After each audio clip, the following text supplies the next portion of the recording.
डोकरी वेझो ॻोठ गुझड़ में पेट्रोल पंप जूं गराड़ियूं ख़राब जड़ाए अवाम खे पेट्रोल सप्लाई बंदि कई वई। अवाम ब्लैक ते पेट्रोल वठण ते मजबूर ॻोठाणा PSO खां जांच करण जो मुतालबो करे छॾियो। इन मौक़े ते शेर ख़ान हुलियो महबूब अली जलबाणी एमएन चयो त गुझड़ पेट्रोल पंप केतिरनि ई सालनि खां क़ाइमु आहे, पर अवाम खे हिन वक़्त ताईं को बि लाभ न ॾेई सघियो आहे।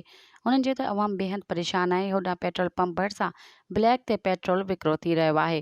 उन्हनि PSO खां मुतालबो कयो त जांच करे पेट्रोल सप्लाई बहाल कई वञे, अवाम मां बेचैनी ख़तमु कई वञे। होॾां पंप मालिक इरशाद सांगड़ो ॿुधायो त पंप जूं गराड़ियूं ख़राब आहिनि ऐं भर में विकिरो थींदड़ पेट्रोल सां मुंहिंजो को बि वास्तो न आहे। जीअं ई मशीनरी बहितर थी त पेट्रोल शुरू कयो वेंदो। मज़ीद ख़बरनि ऐं तफ़सीलात लाइ विज़िट कयो असांजी वेबसाइट www.awamiNewsHD.com ऐं ॾिसंदा रहो अवामी न्यूज़ HD।